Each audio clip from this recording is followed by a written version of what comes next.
if it's habitable, although 2 of them die in landing, so it's down to 98 immediately. But the rest of them aren't killed by radiation. So humans add a but on us. Unfortunately they added juvenile delinquents, so it immediately turns into allowed if the flies. Teenage sex party. Our main character is Clarke Griffin. She's the responsible one. Her mom's actually the chief detective on the Ark. Andy is monitoring their wristbands to see if they survive. Bellamy Blake is like, hey, we don't need the adults anyway. Let's break all our wristbands so they don't come down. We can have a forever teenage sex party. The hot girl is his sister Octavia. He's very protective of her. In fact, she spent most of her life hiding in the floor. Because the strict one-child-only policy. By the way, that's why they're all teenagers on the Ark. There's limited resources, so if you break any law as an adult, you're immediately spaced. The Chancellor Senwell is down here too. And a lot of the other kids hate him because his dad spaced their parents. Luckily, there's cool kids like Finn who keep everyone chill. If it's hard to tell them apart at first, don't feel bad, they do all have the same haircut. One of the kids whose parents were spaced is just a little girl. But she goes ahead and kills Wool. Oh, little girl, they all assume it's John Murphy. Because he's been talking about killing Wool non-stop. They start to hang him when the little girl confesses. At the last minute it's like, okay, we're not gonna hang a little girl, but Murphy doesn't think that's fair. The little girl ends up feeling bad. Andy jumping off a cliff. Andy Bellamy's pissed. So he exiles. Murphy vanished. Now up on the Ark they're still running out of fire. Marcus kinda thinks they need to kill about 300 people. But Clark's mom Abby Griffin is not okay with it.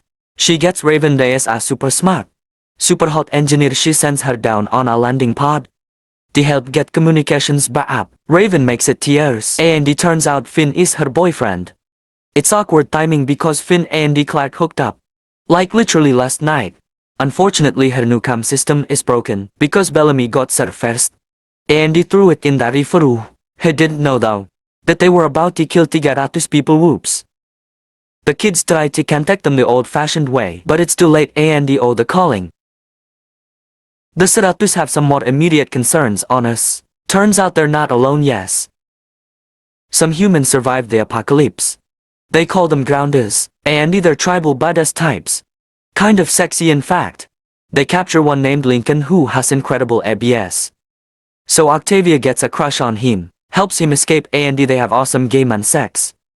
He sets up his talks with his tribe's leader, this girl Anya, but one of the kids gets a little trigger happy. Andy pisses out the window, so they're preparing for war. The Ceratus have guns but limited ammo. So when the battle breaks out, they have to improvise. Like the ignition racket fire takes them all out. So the battle is won, but what's this? Knockout guys with masks and machine guns. What's going on in season 2? Clarke wakes up in a hospital. She busts on out of Sir, but turns out it's a really nice happy place. It's Mount Weather, an official nuclear bunker. The president explains they're all still inside, because the Earth is still radioactive. The Ceratus grew up in space, so their bodies are more used to it for science reasons.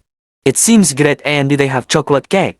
But Clarke doesn't trust them. Sure enough, they're draining the blood from grounders to help heal their radiation sickness.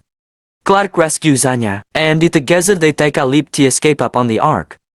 They're actually running out of fight all the way now. So they crash the Ark down to us. They set up camp at Arcadia, which means no more Lord if the fly stuff. The adults are in charge again. Clarke's reunited with Bellamy. We started as enemies but now he totally ship it. But her current boyfriend Finn is still out looking for her. He thinks the grounders took her. And when one jumps the fence, oh, he shoots one, and one turns into 2, and 2 turns into the whole village. Kane goes to make peace with the grounders. But who should he find said except Counselor Jahal? Jahal stayed behind to go down with the ship, but changed his mind, pulled a crazy stunt. And he rode a nuclear missile down to us. Which mostly worked anyway. The top grounder commander is another young girl Alexa. She's like, hey, I'm down for peace, but your guy massacred a whole village. And we have a saying here, blood must have blood, so they're gonna kill them all. But Clarke goes to talk to her like, hey, Mount Weather has both our people. We need to lay against them. Lex is light alright. I'm down but Finn still has to be executed. Death by 1,000 cuts. Clark rushes over Sir Andy kisses him goodbye. Andy also gives him a merciful death by one shoot. Then Clark hardcore. Things are getting worse in Mount Weather. The president sent took over Andy because he wants them to be unradioactive. He starts harvesting the 100's bone marrow. They can't attack yet because Mount Weather has a poison fog defense system. So they sneak Bellamy in, with the help of Jasper's new Mount Weather girlfriend. Turns out there's a bigger problem though. Mount Weather's about to launch a missile at them. Clark wants to evacuate but Lex is like, hey, if we do they'll know we have Ian inside man. So boom, Clark lets the missile strike happen. Hardcore Clark Lexa thinks that's sexy. Andy kisses Clark.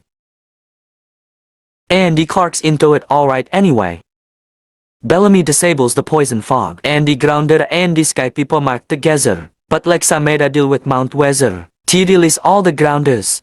Sorry Clark, your people weren't part of the deal. Andy the grounders all peace out. So the Sky Crew is on their own. Octavia made friends with this grounded woman Indra, who teaches her to fight. She sucks now. But you just wait a few seasons. Get to the control room. But the new president won't stop.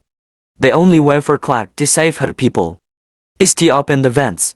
Andy let in all the radioactive air. All the Mount Weather people going down. Which includes a bunch of civilians. Andy Jasper's girlfriend who helped them. So her people are saved. But this is too hardcore even for Clark. She needs some time alone. Meanwhile, Jaha is on a Moses-type exodus to the City of Light. At Grounded Myth they meet a hot scavenger chick. But she has a mutant radioactive hand. Murphy's here though. Andy since he was banished early, he missed the whole teenage sex party. So he'll take what he can get. Long story short they find a mansion. Andy inside is a woman who is a hologram, yeah. She's an artificial intelligence named Ali. Not just any AI. The one who launched the nukes that destroyed the world, destroying humanity to save it. You know, classic? So in season 3 she shows Jahara the City of Light. It's a virtual world like the Matrix. But where everyone's happy all the time. He was super excited about it, but Murphy's like nah, he kind of like being angsty. So he pieces out after with his mutant girlfriend. Clark has been living in the wilderness. Andy has dyed her hair red. The grounders are looking for her now. After what she did in Mount Weather, they call her Juanita Commander of Death. They bring her TC Lexa in the grounded capital of Polis. It's a ruined city with one big building left. Clark still pissed Lexa left her hanging out Weather. But Lexa's like, hey, let's let bygones be bygones. I need your help now. See, the commander presides over the alliance of the 12 clans. But the Ice Nation wants to start some trouble. Andy Lexa just pulled out a Sparta on him. So now, she wants the Sky Crew to join the Masta 13 clan. Now, an Ice Nation girl warned Bellamy that it was a trap. So they bust in to save them. But turns out the trap warning was the trap. The real trap is at Mount Weather, where Sky Crew's been hanging out. An Ice Nation assassin sneaks in and he blows the place up. The Ice Queen's like, yeah, he did it, he challenged you for leadership. Fighting on my behalf is my son Rowan. He's a super hot dude, who gets stabbed as much as possible. So he has an excuse to take his shirt off. Hey and Lexa have a trial by combat. She wins but instead of killing him, she takes out his mom. Oh. She was the real problem. She sends a platoon to Arcadia to protect against any further Ice Nation aggression. But the Sky people have just found some friends from another ARC crash site. They're led by the Sky Pike. Andy, they've had bad experiences with grounders. So when can I explain? They just joined them. Andy become the 13 clan. Pike is not happy. Andy, a lot of people support him. They elect him chancellor. He immediately sends guys with guns out to slaughter the army that was there to protect them. Oh, Clark's like, hey, please don't kill all my people. Maybe blood must not have blood. Andy Alexa listens to her because Clark's hot. Andy, these two are light officially dating now. They're like, okay, we only want Pike, but Bellamy's having none of that. Kane tries to taser him and but they catch him. They're going to execute him but in a rescue mission. Lincoln turns himself in so they can get away. Andy, oh. Pike gets Lincoln no more. Octavia is so sad. She blames her brother Bellamy for letting this happen. Bellamy realizes he made